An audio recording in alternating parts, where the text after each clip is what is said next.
BTL is brought to you by Lowrance, Luz, Strike King Lures, Bass Cat Boats, Ducket Fishing, Spro, AFCO, Big Bite Baits, Sunline, and TH Marine. BTL coming at you. Good Wednesday, everybody. Welcome once again to another edition of BTL Bass Talk Live, where I'm going to talk bass fishing and anything else that I want to talk about. Yes, it is a Wednesday, closing out the week. We've got a great show today. We're going to have Matt Arey on live via Skype here just in a few minutes, and all kinds of stuff going on at the Arkansas River with the Central Open. I'm going to talk about that here in a few minutes, but I want to let everybody know next week, here's the schedule. I received my basketball summer camp and summer league schedule. So Matt and I will be on Wednesday, Thursday, and Friday morning at our regular time, 8:30 a.m. Central Time. We're just moving to Wednesday, Thursday, Friday next week. I have games all day on Monday and Tuesday, but the games on Wednesday, Thursday, and Friday are in the afternoon and evening. So we're just moving everything back a couple days, and already have somebody booked for Friday. Very excited. I've talked about how great the coverage was on ESPN2 of the Elite Series last week, and never been on the show, and I thought it would be cool. I got a couple of emails from people asking to get this gentleman on, so I contacted Tommy Sanders, and Tommy Sanders is going to be on the show next week live via Skype from the Bassmaster studio. So very excited to get Tommy on, and he's been doing this a long time. I'm sure he's got some great stories that we will cover on next Friday's show. As for Wednesday and Thursday, still working on that. Just stay tuned to the website, and I will get you updated on who our guests will be on Wednesday and Thursday. All right. Second thing I want to mention, Buddy Gross. And typically on this show, I think 99.9% of the time when there is a tournament going on, the winner will be on the following week. This is just one of those rare occasions where your cell phone gets bombarded with emails, voicemails, text messages, and Buddy felt really bad. I spoke to him yesterday. He's going to come on the show here in the coming weeks. Just one of those deals. It kind of got overlooked with the masses of communication that Buddy was receiving. So he was very apologetic, and we will get Buddy on the show in the coming weeks to talk about how this win has kind of changed his game. The dude's a stick. If you know anything about Buddy Gross and the history of performance-wise, what Buddy has done, he is a hammer, especially when it comes to ledge fishing. So we will get Buddy Gross on here in a few weeks and talk about how this win has kind of changed him. May not at all right? But we'll find out and see what he has to say on what happens after you win one of those blue trophies. I want to go back. Earlier in the week, I said it was going to take 60 pounds to win at the Arkansas River.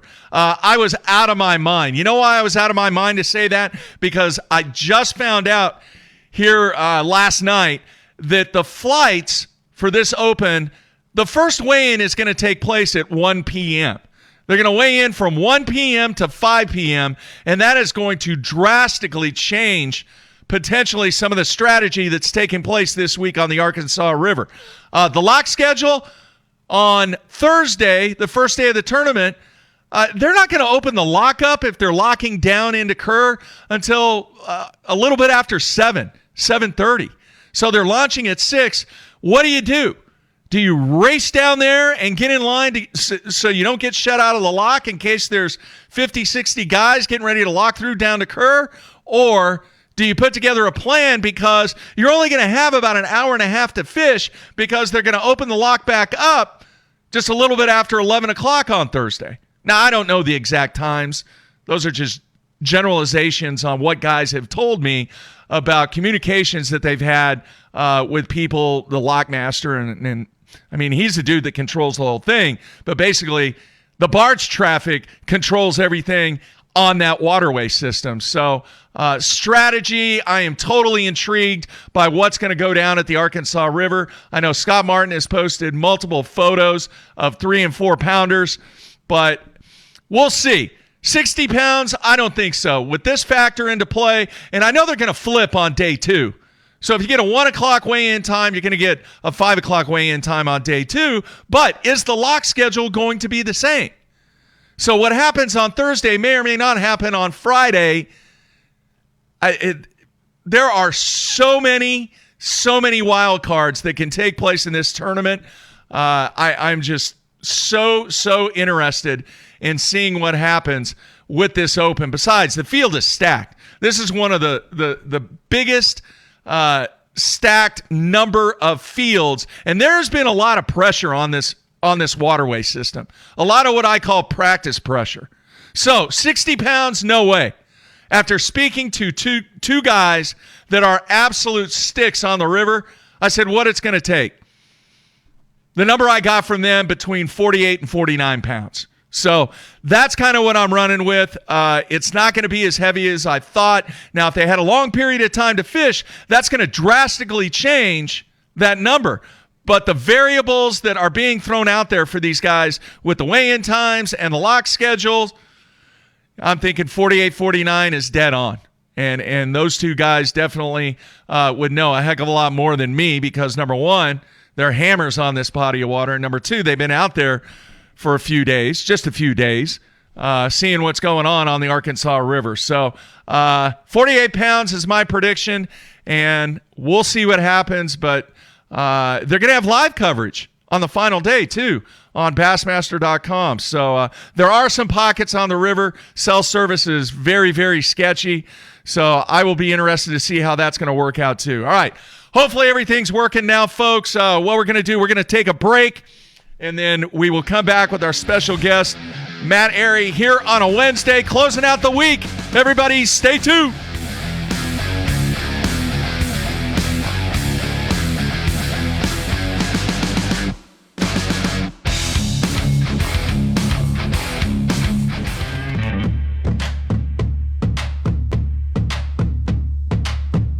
The ultimate fishing system starts with Lowrance HDS Live. The best fish finding tools, from chirp sonar and fish reveal to side scan and down scan imaging, and complete touchscreen control from your trolling motor to your big motor.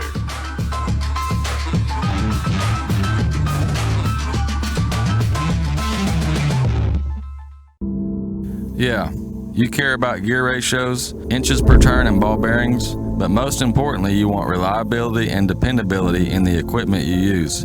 Lew's doesn't cut corners when it comes to the gear they build. The new Speed Spool LFS is the best $99 reel in the market. Go see for yourself.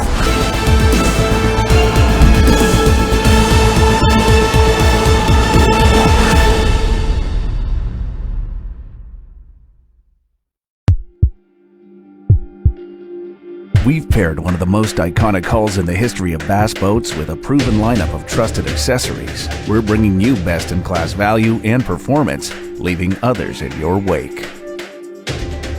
Turnkey value, turnkey performance. The Pantera 2 is an overachiever in the 19-foot category. Once you hit the throttle, you'll feel the rush, and there's no looking back. Kevin, what are you doing here? Oh, I'm just filling in for Billy. I need a 660 shad crankbaits in the Series 5 model. We're out. You're not out. You got all kinds of them right there. We're out. Kevin, I need 6. Have a lollipop. I do not want a lollipop. Have a lollipop.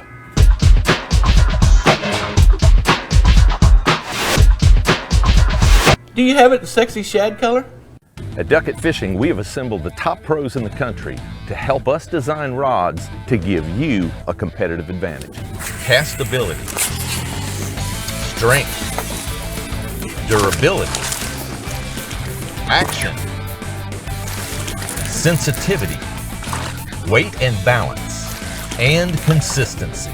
Combine that with the best warranty in the industry, and you have rods that are pro-driven. Duckett Fishing, pro-driven.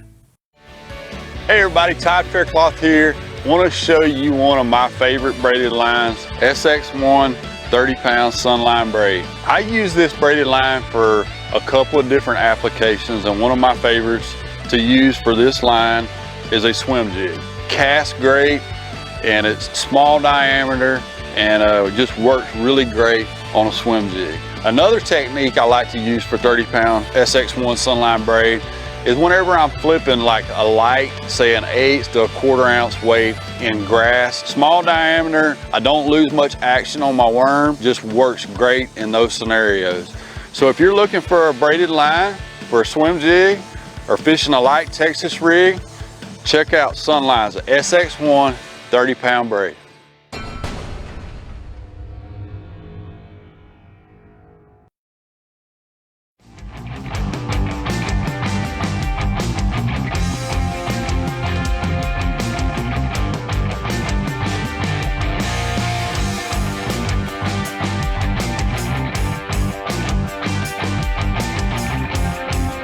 All right, we are back on a Wednesday, wrapping up the week, and it is time to go to our special guest. First time he's been on PTL, and off to a great start on the Elite Series. So let me get him queued up here. Matt, you there, man? I'm here. All right. Thank you so much for taking time out. And wow, man, what a great start to 2020, first 2 Elite Series events.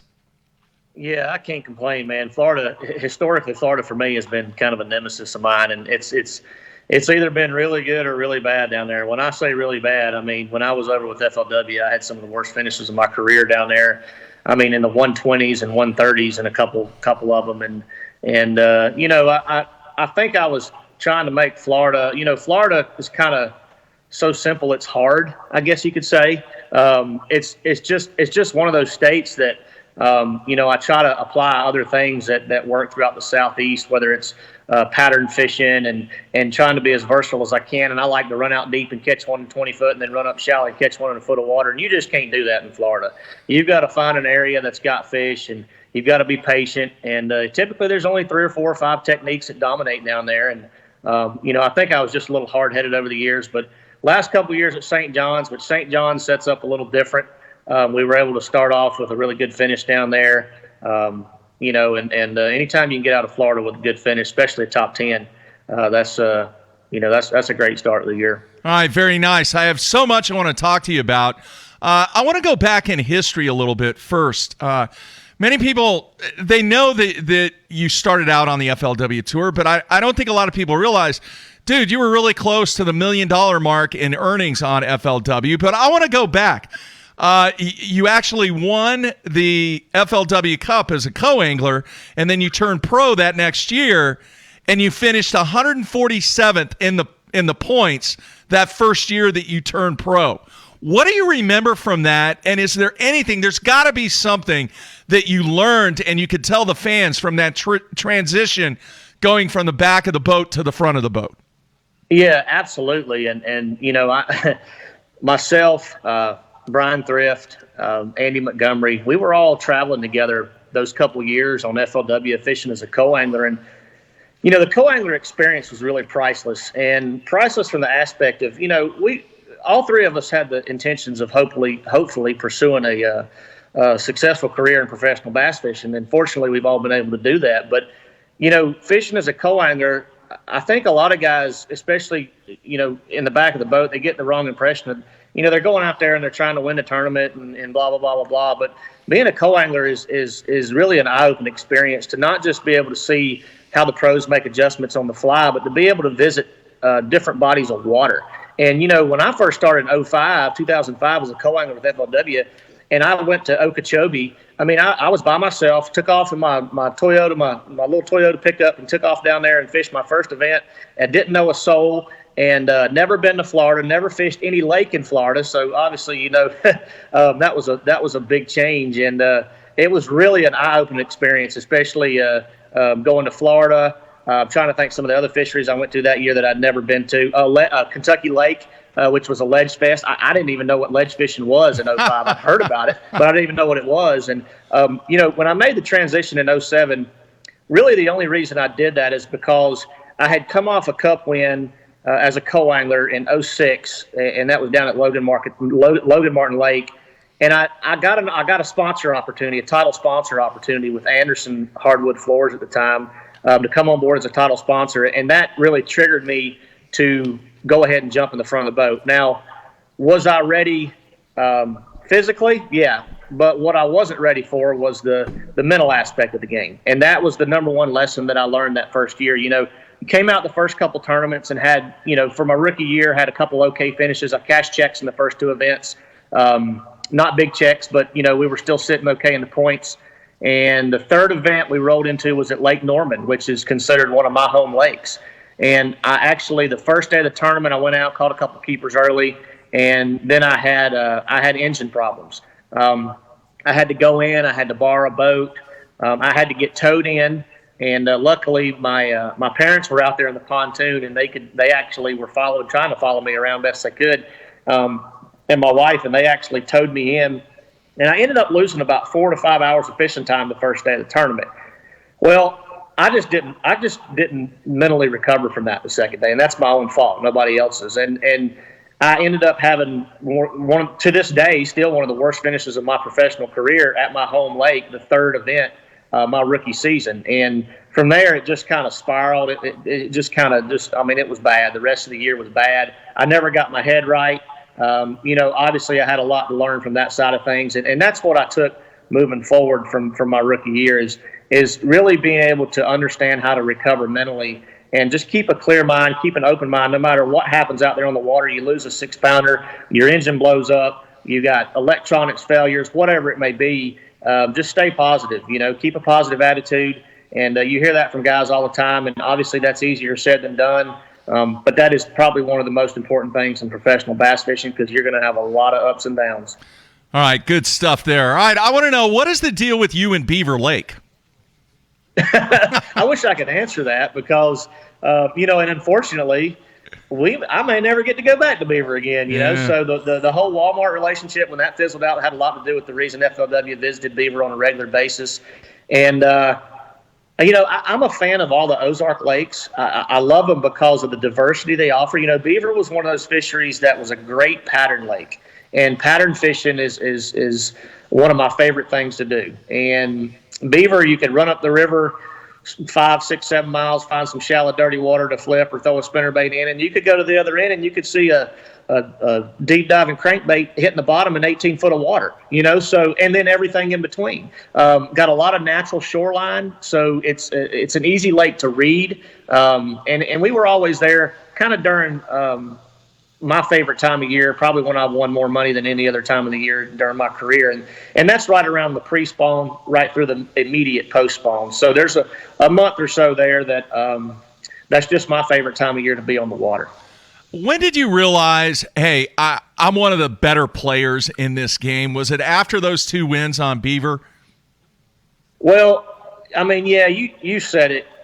You always question your ability until you're standing on stage holding that trophy. You really do.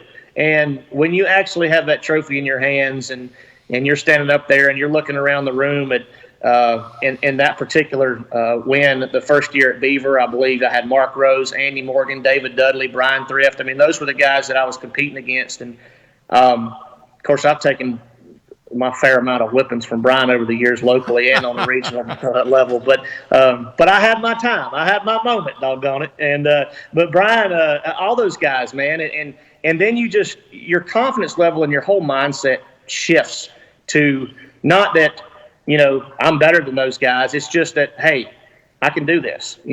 I'm there. I can do this. I can do it again. I can do it again, and I can do it again. And now, that does kind of put you over that little mental hump, so to speak, and gives you the confidence moving forward that, you got the ability to win.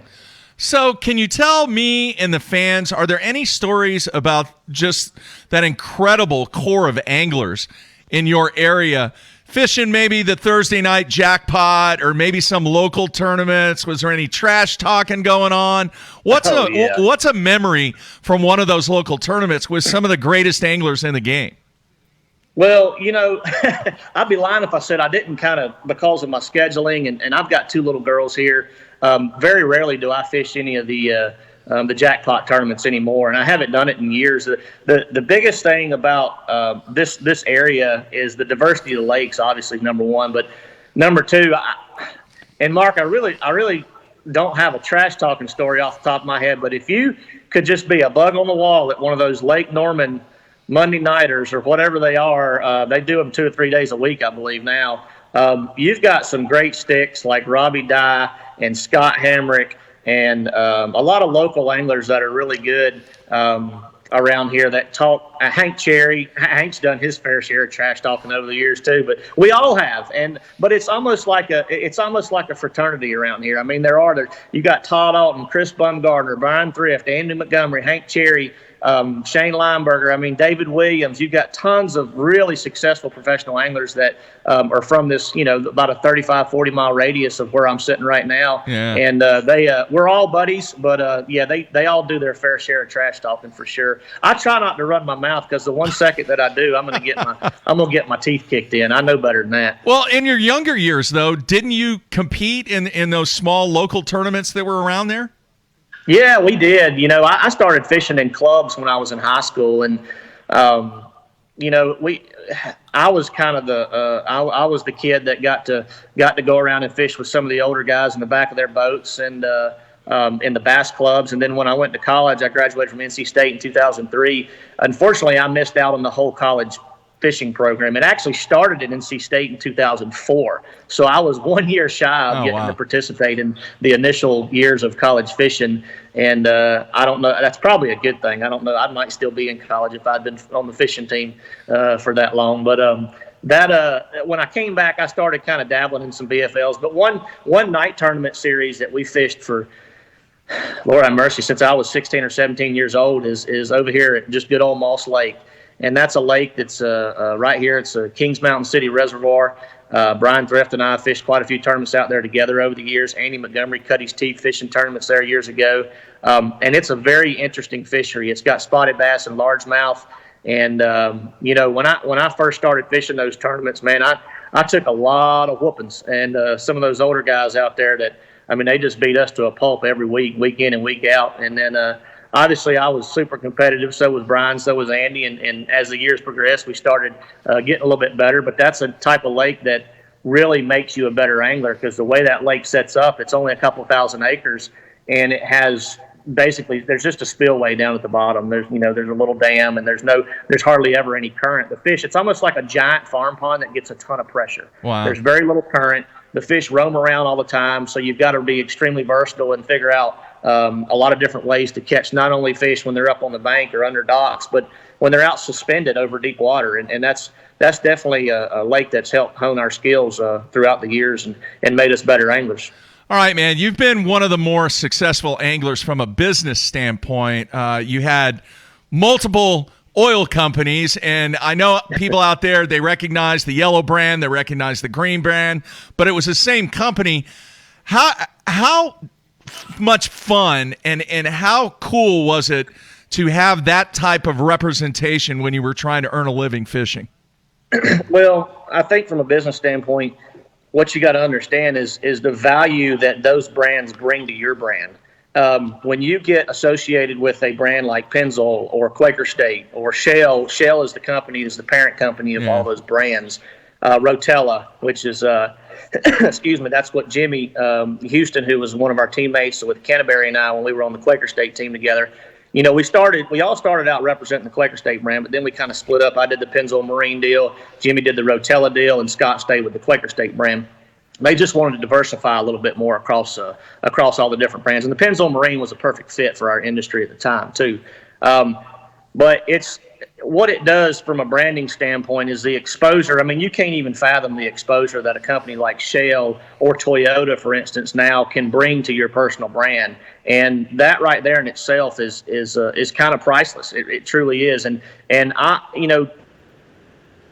to get involved with the big non-endemics is a little bit more challenging from a business standpoint, but and they're not going to last forever. I mean, the one thing about some of the giant non-endemics, they like Walmart, for instance, they move their money around, and they may go over here to fishing for 4 or 5 years, and they may go over here to tennis for 4 or 5 years, and they may go back to the NFL for 4 or 5 years.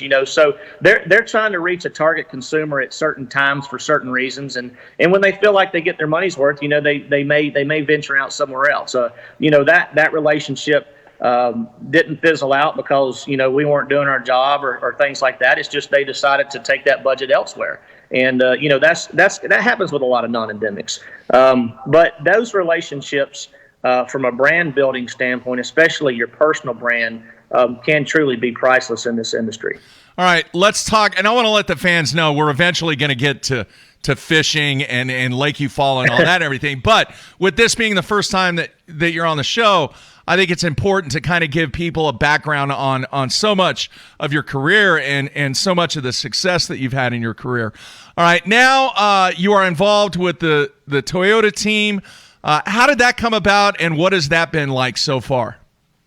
Man, I tell you what, it's and this is not a negative blow at any other sponsor I've ever had or any current sponsor that I have, but it's probably the number one sponsor as far as the excitement about the relationship that was starting to blossom with a company that I've ever had. And the reason being is Toyota goes back to all the way to when I was 16 years old, and I'm 39 now. When I actually got my driver's license, and the very first truck I owned was a 1993 extended cab 4-wheel drive Toyota pickup. And Toyota has been a brand that I've been associated with my entire life ever since I was driving. And they have done so much for the sport of bass fishing, more than any other non-endemic that I can think of. They've been involved with bass for, I want to say 15 or 20 years now. What they do with the Texas Parks and Wildlife and the Share Lunker program, the money they've donated to help that program out, they do so much for our industry, and to be able to have an opportunity to be a part of what they're doing, to be a bigger part of what they're doing, is truly a blessing. And like I said, I'm super familiar with the brand. I've driven them all my life, and to this day, every Toyota I've ever had has never let me down. Did they actively seek you, Matt, because of your success?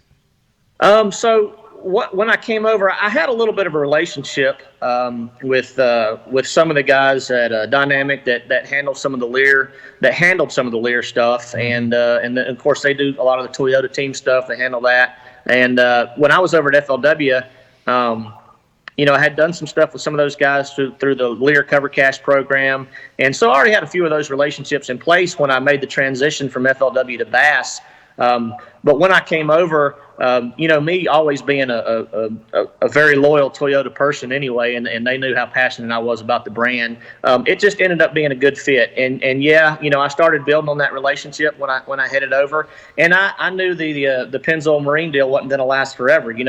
Those guys were great in the fact that they let us know way ahead of time that, guys, we don't think this is going to be around much longer. So it gave me a leg up, gave me a head start to where I could start, kind of planting some seeds elsewhere. And Toyota was just a perfect fit. And I cannot, I can't put into words just how well it worked out, because without the transition to Bass, obviously I would have never had the opportunity with the Toyota relationship, I don't think. And especially after the buyout took place over at FLW. So it was kind of a blessing in disguise, but yeah, we were able to get a leg up when we headed over from FLW, and that was able to really strengthen that relationship with Dynamic and Toyota and those different brands. All right. Well, you represent the brand extremely well. So thank you. What's the term? You got a good get, I guess, is what they say in the business. You definitely got a good get there on both sides. All right. This industry over the years, a zillion years that I've been around it, you could classify things that take place, the good, the bad, and the ugly. Let's talk about the ugly now. You're an Evinrude guy. What's the status of that? Yeah, man. So that was something that really caught us all off guard. And a lot of guys out there and gals are thinking, oh, they knew it was coming. They knew this and that. We really didn't. We didn't have a clue. We were blindsided, 100% blindsided. We'll be okay.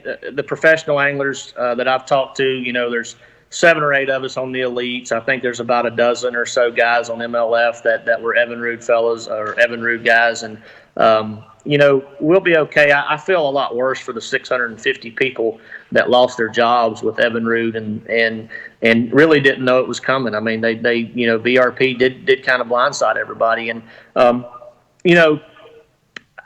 a 100-year-old brand, 100-plus-year-old brand in the U.S. and it carries a lot of weight in this country for a lot of people. And it was a great relationship. I mean, I've run Evinrude since 2007, since my rookie year. I've always tried to be as loyal as I can to my sponsors. Been with Ranger too since 2007. And to see that just all of a sudden just go away. And the worst part about that, Mark, was that we found out the same day that I called a couple of the service crew guys, and the first thing we're wondering is, well, are they going to yank the service trailers from us too? And they did. So we're going into these events for the rest of the year without any service support. And obviously, in a perfect world, nothing ever happens to any of our engines, but we all know that any of them can go at any time. Something crazy can happen. We could hit something, whatever it may be. Things happen. And to not have that security blanket of the service trailers is it's more of a peace of mind than it is anything. Mm-hmm. And when I found out we weren't going to have that, I started making some moves immediately. I mean, literally the next day. And my wife can tell you, she probably got tired of me talking on the phone. I was on the phone for about, I don't know, maybe 8 or 9 hours the next day, like literally just talking to different people, friends, and things like that. And my local dealer, English Choice Marine, they have 3 locations. They're unbelievable people, and I can't say enough about them. But I'm actually going tomorrow morning to have my G2 pulled off, and they're going to put a Merc on for me so I can run that the rest of the year and have service support. So, and I'll shoot a little video when I'm there at the dealership tomorrow about what's going on. But I've got a heck of a deal on a nice G2 if anybody's looking. And one thing about it is, VRP is still going to honor the warranties on these engines. My engine's got 20-something hours on it, literally. And, they're still great engines. I mean, the G2 it's the fastest engine I've had on a Ranger 520. It was just phenomenal, man. They have put so many man hours, so much money into this G2 project. And I think maybe one of the only things that hurt them was the fact that it wasn't a 4-stroke. And, this thing will come off tomorrow. It would be a great engine for somebody to repower an old boat with or something like that. And we make them a heck of a deal. But yeah, we'll the next events, the remaining events for 2020, I will be running a Mercury, so I'll have service support at the events. All right, there you have it. Just in case somebody's interested, what should they do? Oh, they can message me on Facebook. Everything will be at Angler's Choice Marine in Martinsville, Virginia tomorrow when they remove it. So I'll have I've got the G2 pedal. I've got everything they need, the control box, the E-Tech gauge. I've got 2 props. I've even got 8 cases of XD100 oil I'll throw in. So, and the engine itself, is in mint condition, basically. It's got 20-something hours on it. And, but yeah, we make somebody a heck of a deal on it. All right, there you have it. All right, let's do this. We're going to take a break, come back, and actually talk a little fishing right here with Matt Arey. Everybody stay tuned. We'll be right back.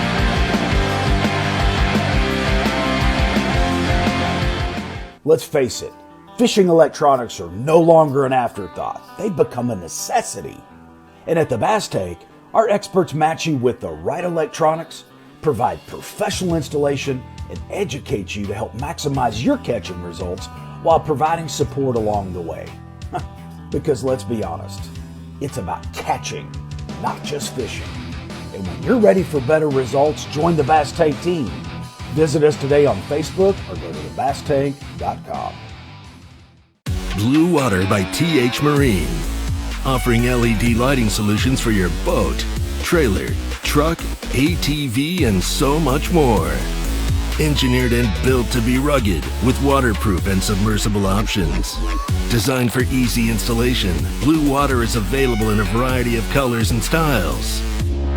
All backed by a limited lifetime warranty. Blue Water by TH Marine.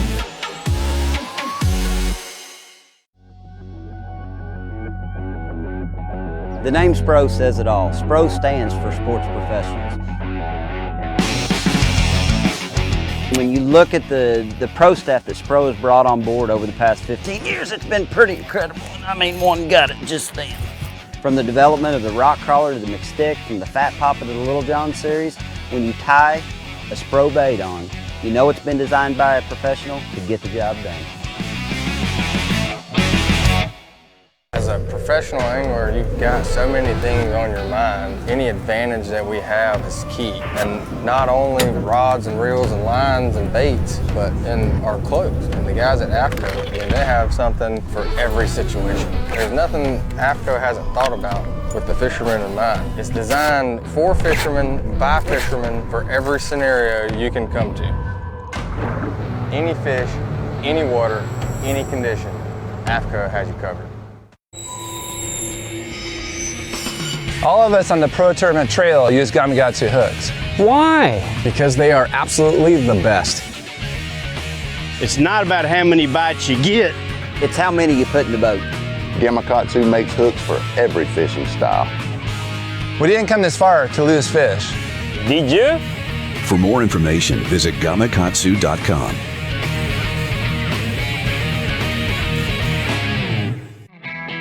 The Big Bite Baits Kamikaze Swim On is a very unique bait, and it's got a full body but with ribs to give it a bigger profile but not more plastic. It's got a jointed tail that gives it a lot of action, as well as this up and down crawl type trail with holes and ribs in it, so it creates a bubble trail almost. This bait is supposed to be fished upside down or vertical like this on a grate for a chatterbait. I prefer it on a swim jig as well, but you can also cut it down and put it on the back of a finesse jig.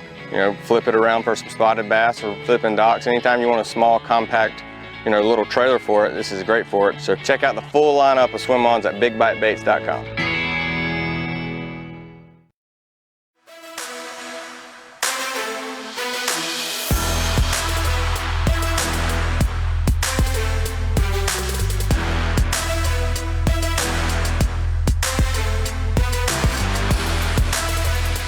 All right, we are back closing out the week with our special guest, Matt Arey.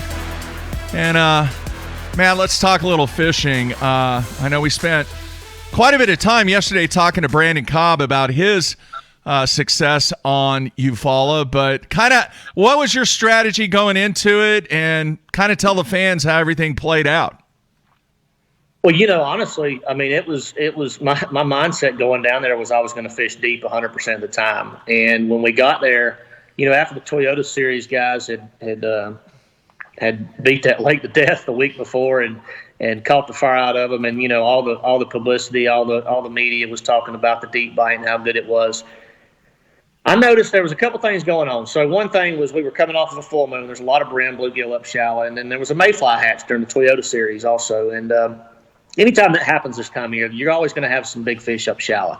Now, the only issue with that is the numbers of big fish that you needed to do well in that tournament were in very select areas, and they were few and far between when you were talking about shallow fish. But the offshore bite, the ledge bite, and the brush pile bite was absolutely insane. And Eufaula, to me, was at a point in its cycle. You know, I say lake cycle all the time. Guys always think that if a lake's not fishing well one year, that it's going downhill and it's the end of that lake. But that's just nature. That's the way things work. You know, that's what happens to all lakes. They cycle. If I was at Eufaula 6, 7, 8 years ago, and it was awful. Weights were terrible. You know, 12 pounds a day was getting you a $10,000 check, things like that. But it's in an upswing. And last year and this year, you know, the lake's been fishing really, really good.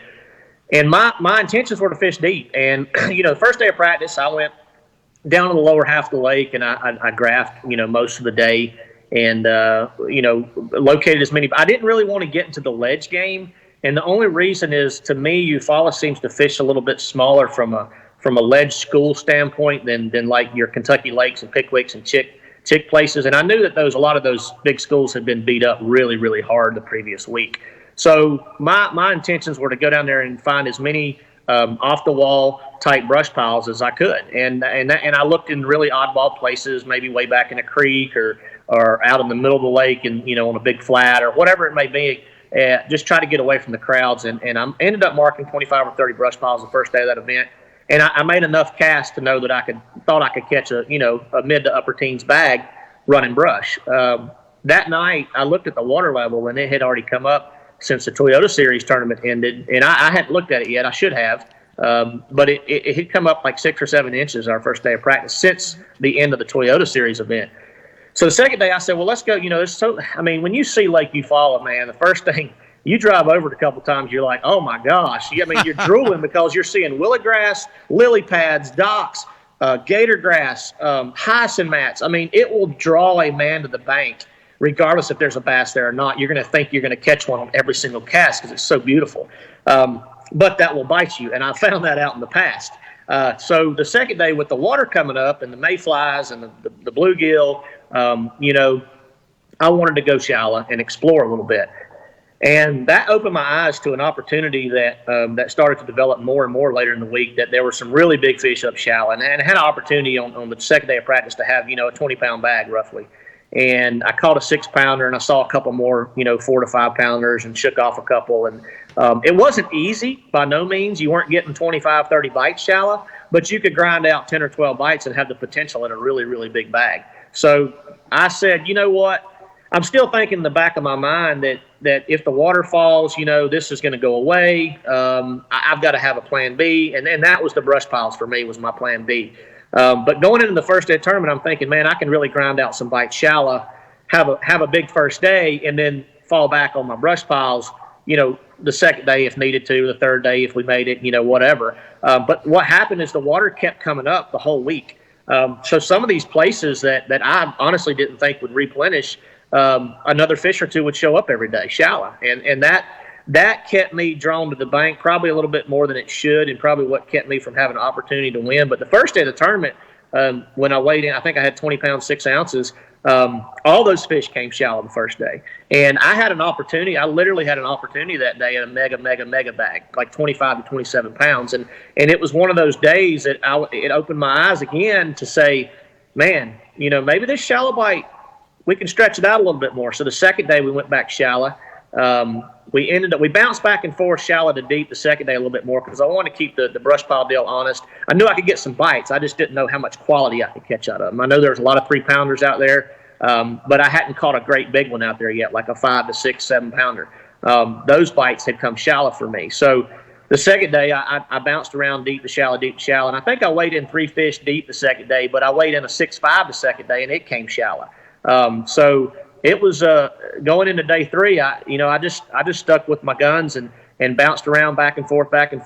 Day 3 was a Friday. Day 4, however, day 3 was just one of those days I just didn't get a big bite. It didn't matter what I did, deep to shallow, I caught 3-pounders. 2 3/4 to 3 1/4 is what I had, and caught one close to 4 at the end of the day that really saved my day and kept me in the hunt. Had 16 something that day, and then on day 4. There was 350, 400 boats out there on the lake. And it was literally hard to find. A lot of the brush piles I wanted to fish were covered up with boats. I ran into a pocket I'd never been in before in my life, and I had 3 fish at the time. I had a 4-pounder and 2 little guys, and ran in there, and I caught a 6.2 and a couple more keepers to cull one time and fill my limit, and that was all shallow. And that really saved my day and kept me up there. I ended up 7th place. If it wasn't for that one little place, I'd probably ended up in 10th place. So that was a big help. But, yeah, just kept bouncing around. Saturday was kind of just flying by the seat of my pants, fishing what looked good. But the water stayed up, and that's what kept that shallow bite fairly consistent throughout the event. There's a couple of us in the top 10. Even Canterbury, caught a couple really key fish shallow on a frog. And a lot of the guys did. I think Buddy Gross might have been the only one in the top. Well, Clark Wendlet. There was a couple of them, but there were several of them that would bounce back and forth from shallow to deep. And whether you saw it or not on the coverage, there was a lot of key fish caught shallow last week at Eufaula. Oh, yeah. All right. From a learning perspective for the fans, day 3, you had 2 great days shallow, and it just wasn't happening on day 3. When did you make the decision to make the move and do something different and go deep? Well, day 3 was interesting. I got very few bites early that morning, and I made the decision, especially since it was a Friday, and we knew there was going to be a big tournament on Saturday. It was a huge charity tournament going out of the same ramp we were going out of, which had 100-something boats in it. And so I knew day 4, excuse me, is going to be tough to get on some of those brush piles and things that I wanted to get on, regardless of where they were located. You just never know what the locals know. You think you found a good one in a really oddball place, and then you run down there and there's 2 boats sitting on it or something. Yeah. So day 3, I made a decision. It was mid-morning, and I actually mixed in some docks on day 3 also. Docks hadn't been a big player for me, but I fished a few that I knew had brush around them. That produced a couple weigh-in fish that day, but I made the decision probably mid to late morning to start running more brush, and that did kind of save me on day 3. I caught several of my weigh-in fish on day 3 out of brush piles, out in that 15, 16, 17 foot of water. And day 4, it just didn't work out. It just wasn't my time. But I probably, thinking back on it, the only thing I would have changed is probably mixed in a few more deep places on day 3 and day 4, and maybe that would have given me that extra edge or extra couple big bites that I needed to push myself over the top. All right, what'd you have success using on the shallow bite? Shallow bite, I used primarily three baits. 2 different frogs. One was a popping frog. One was a lunker hunt compact frog, which is our compact skirted frog. Both in kind of a brownish, dark colors. I always say, it doesn't matter what the frog looks like on the back. It's all about the business side of it, which is the bottom. And the bottom of both frogs was like a brown, green pumpkinish, dark red color. And I was flipping a 1/2 ounce jig. That's something that I use from shallow to deep. I used a 1/2 ounce jig. You saw Buddy Gross. Several guys catching a lot of key fish on a jig. That's a lake where they just eat a jig really good. They always have. I used a 1/2 ounce jig with a little twin-tail green pumpkin trailer to do most of my damage flipping shallow grass and flipping docks and throwing in brush. Out in the brush piles, I rotated between a drop shot and a big worm. No secret there. I mean, they seemed like, to me, that we were there a little bit later, because we were there a little bit later, that a lot of times in May down there, the brush pile bite, you can catch a lot more numbers on like a spinner bait or some kind of shad imitation bait, like a swim jig or a swim bait or something like that. But it seems like the later it gets, those fish kind of transition over to biting a worm a little bit better. And the worm seemed to be a lot better player when we were there. At least for me, it was, as far as the brush pile bite was concerned. All right, on the shallow bite, at least the water willow, was there any characteristics about the bank where the water willow was that you really kind of keyed on, that you could identify, hey, there's going to get, I'm going to get more bites when the characteristics of this water willow has this? Well, anytime you have vegetation mixes or transitions, to me, that's a big deal. And one thing you see at Eufaula is you see a lot of transitional areas in that water willow where it may be something else mixed in. But more, for me, it was more of a depth range. I did catch a couple fish that were super, super shallow, but a lot of those fish, and when that water level gets over 189 there, you can find plenty of water willow in that lake that has 2 foot of water on it. And that 2 foot depth range was really key for me, especially for the flipping bite. The frog bite was decent, but I could catch way more fish flipping, and I think that's because a lot of guys go through there throwing a buzz bait or a topwater bait or some kind of reaction bait. But I could go in there and really pick that stuff apart. Those deeper edges with those transitions in them, whether they come to a point or they have a turn in them or they're up next to a dock or whatever it may be, where those bottom transitions are, depth transitions, especially if there's a point there, that seemed to be pretty automatic with a little bit deeper grass. But the water willow was, for me, the number one player. They weren't in the gator grass as good for me. I know some of the guys caught them flipping some of the thicker stuff, but they didn't seem to be catching as big a fish, doing that stuff. A lot of guys, cash some checks in that river, but I don't know anybody that was fishing shallow up the river that ended up making the top 10 cut. All right, well, what were the water temps? Anywhere from around 80 in the morning up to 85 in the afternoons, depending on where you were. 80 to 85 for the most part. I know a lot of people out there may be surprised there were so many fish shallow with those kind of water temps. What can you tell the folks about that? No, you just need to throw that out of your head, because I've caught a lot of really big fish shallow, especially in some of the lakes in North Carolina when that water temp's 90 degrees. And, a lot of that has to do with oxygen. and the way the lake sets up. When you got that shallow vegetation, that'll keep fish up there. It keeps the forage up there, all through the summer. You got all kinds of life in that grass, and in exchange, you have predator fish, which equals big largemouth bass. And you're not necessarily gonna go out there on a 95-degree day and go out there and catch 100 5-pounder shallow, but some of the biggest fish in the lakes, especially in the southeast, live in less than 2 foot of water all through the summer, targeting crawfish and brim, bluegills, shellcrackers, whatever that lake has to offer shallow. All right, what are your thoughts about the remainder of the season, especially having some fall fishing events?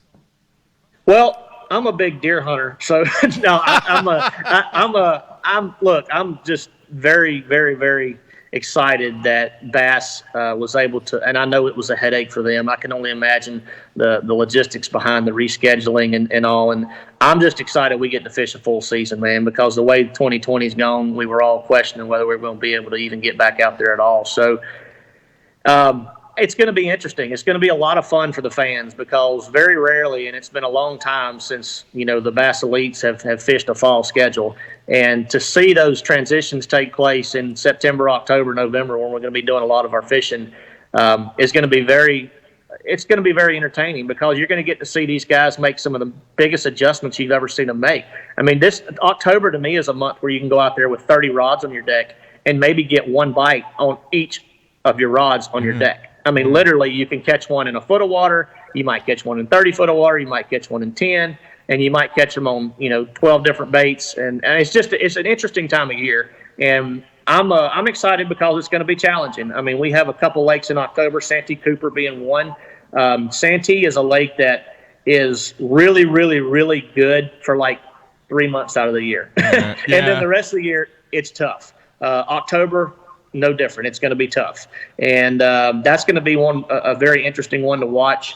The Northern Swing, man, who's not excited about going to fish Cayuga, St. Lawrence River, and Champlain back to back to back? Because those are going to be slugfests and a lot of fun to watch. All phenomenal fisheries. And last year was my first year getting to visit Cayuga and St. Lawrence, and I can't wait to go back because they're unbelievable. What are your thoughts on Ticonderoga?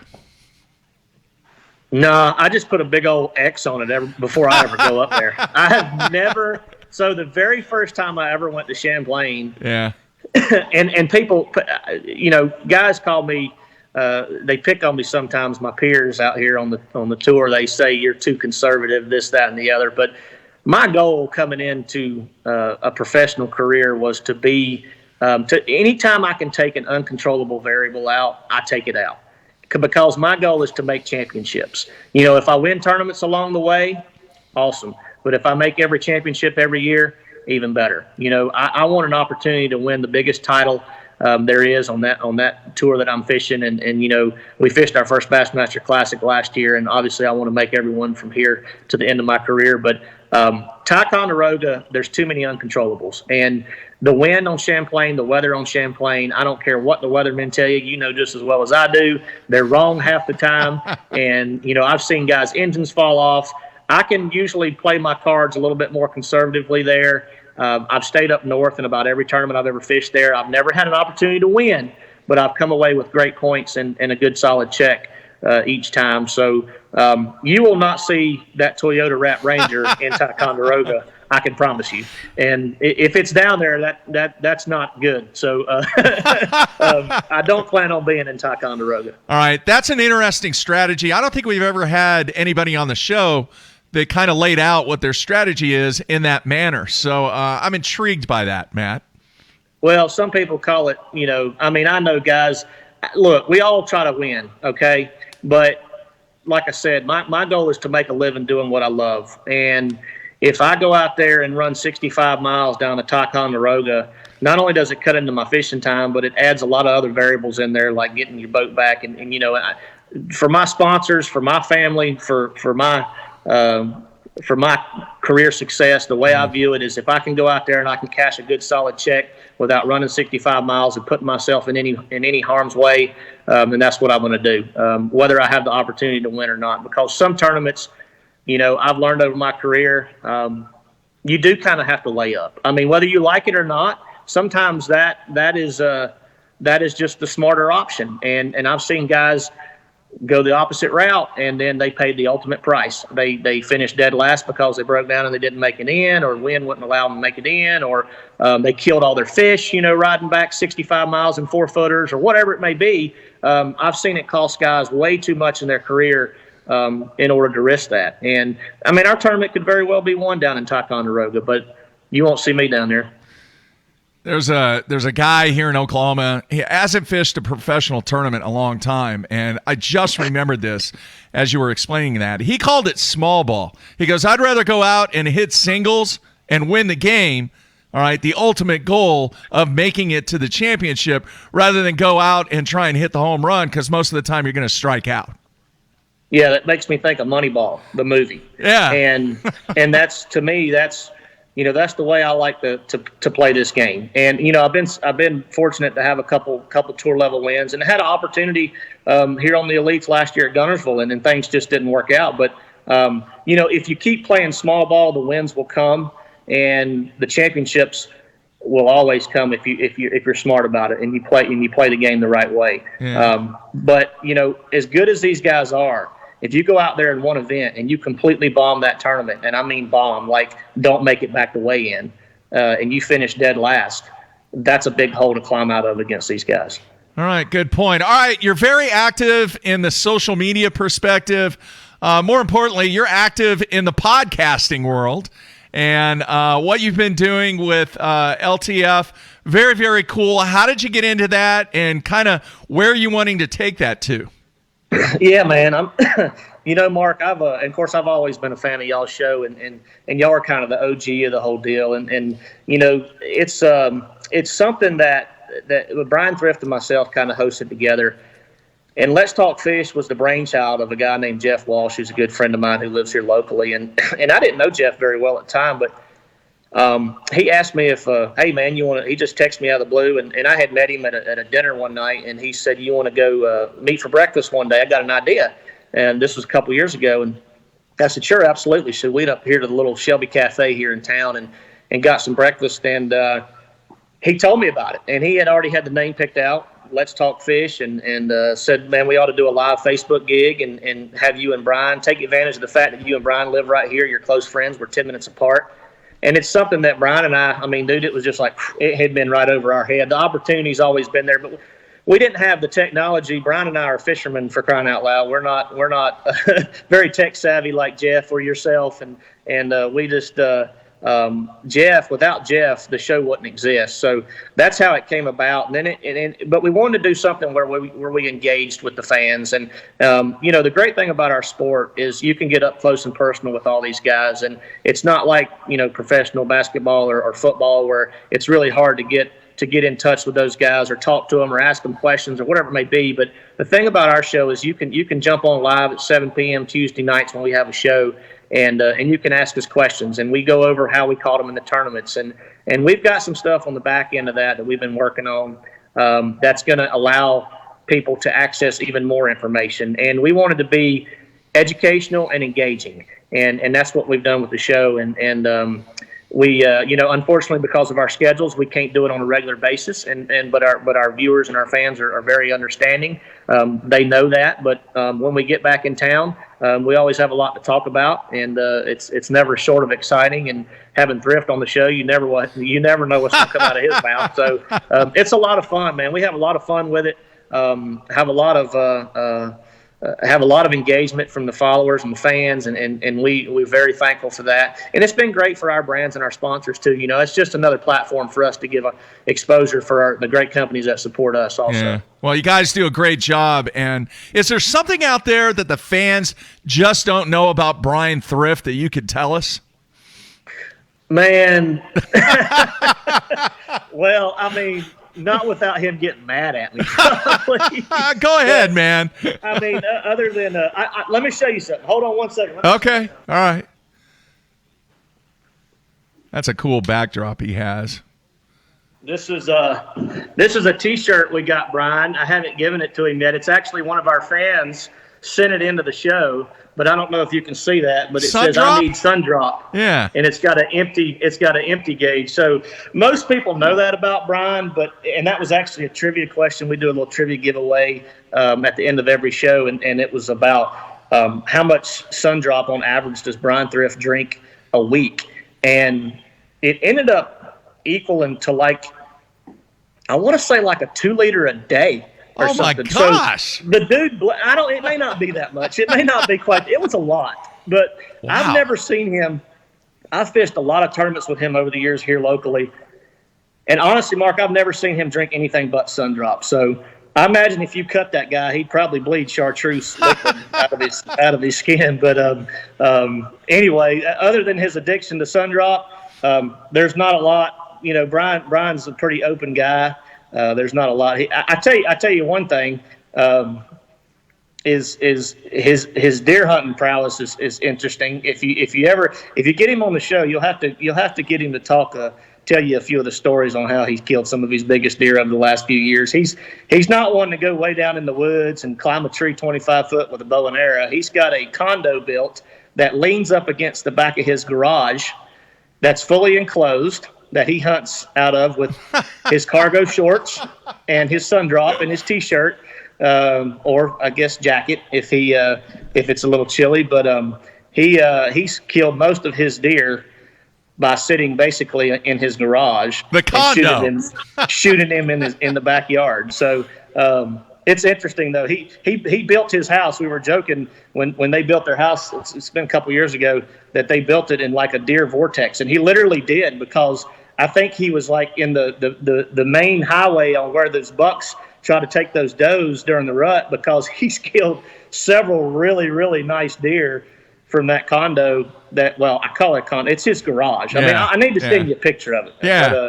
But yeah, so his, I told him, I said, I wish I had to deer hunt against him for a living instead of bass fish against him for a living sometimes, because I might have an edge there. Yeah, he'd just stay in the condo, wouldn't he? Jeez. He would. Yep, he would. Yep. That's funny. As far as the mix between you and him, I mean, obviously you guys have been friends a long time, but on the show, it just seems like that you guys gel. It seems like that you guys, yes, you have a lot in common, but at the same time, you have a lot of differences, though. Is that a good way to classify your relationship with him? I think we just like to disagree. I think we like to argue. No, I mean, we do have some differences, but lately, yeah, I've been pretty surprised, because I'll say something, somebody asks a question, I'll say something, then I'll turn it over to get his answer, and he'll say, I'm going to have to agree with what Matt says, and I jump back and about fall out of my chair, when he says that. So I'll make him repeat himself when he says I have to agree with what Matt says. I'll make him repeat that 2 or 3 times. But no, we do have a lot of different approaches to the way we fish, but obviously Bryan, one of the most successful anglers on the planet, and I guess I'm a little more old school than Bryan is. Bryan's a lot more tech savvy. He's a lot more up to date with the new baits and the new electronics, and every time something new comes out, I said this the other day, I'd like to just, one tournament a year, let bass make us take all the electronics off our boat. Our sponsors may not like that very much, but make them take all our electronics off our boat, and let's fish one tournament without any electronics. And let's just go by the seat of our pants and make decisions based on what we visually can lay our eyes on out there. I think that'd be pretty cool. Give you a flasher. How about just a flasher? Yeah, give us a flasher for safety reasons, because we don't want to run across a foot of water and tear something up. But yeah, we need to know the depth, but we don't need to. Yeah, that'd be cool to have something like that, but not be able to see anything else. Yeah, Fritz might dominate that, because he'd be one of the few guys that can actually pick apart fish using a flasher. Yeah, that's exactly right. He's still got one on his boat also. And the beauty of that would be to find a little pot of fish or a school of fish by old school method, and then triangulate yourself with something on the bank, like line up with this tree, this oak tree, and this dock. How we used to do it, but because you knew when you found something like that, nobody else would find it unless they just got lucky. And that's the way Fritz just blasted everybody back in the day. He got so good with that flasher, he could see brush and the depth changes, and he could read it so much better than everybody else. And when he found something, it was untapped paradise, basically. So he was able to just blow people away with that crankbait back in the day. So what's one thing that fans just don't know about you? Well, I people are pretty familiar with my history as far as where I went to school and things like that. But I actually played I played professional paintball for about 4 years when I was a senior in high school through about my sophomore year in college. And I say professional, we actually didn't get paid to play, but we didn't have to pay anything. We had sponsors that supported us with all our equipment, our flights, and things like that. I mean, we played in Canada, Chicago, California, and we traveled around playing paintball professionally for several years there. And met a lot of great guys through that sport, and it was a lot of fun for quite a few years. Played for a team called the Manus Factory Team, and Manus was a company out of Michigan that made some paintball apparel and packs to carry your paintballs in, and they actually did some clothing stuff too, jeans and things like that. But that was a fun couple of years, but very few people know that I actually traveled the country playing professional paintball. Did that pay well? No, that's what I was saying. When basically our sponsor paid for all our travel, our hotel, our food, everything. They paid for everything, so it didn't cost us anything. But we didn't. When we won a tournament, all that went back into the team. We never saw a dime, but we never had to spend a dime, but we never saw a dime either. So, or at least I didn't. So it was a lot of fun. My younger brother actually traveled and played with us on the same team, and those few years were something I wouldn't trade for the world. Got to go to a lot of cool places. And that was a neat experience. So you and Bryan and all the other guys there in North Carolina, you ever had them on the paintball course? You ever go to no, but I'd love to get them out there. Yeah, man, do that.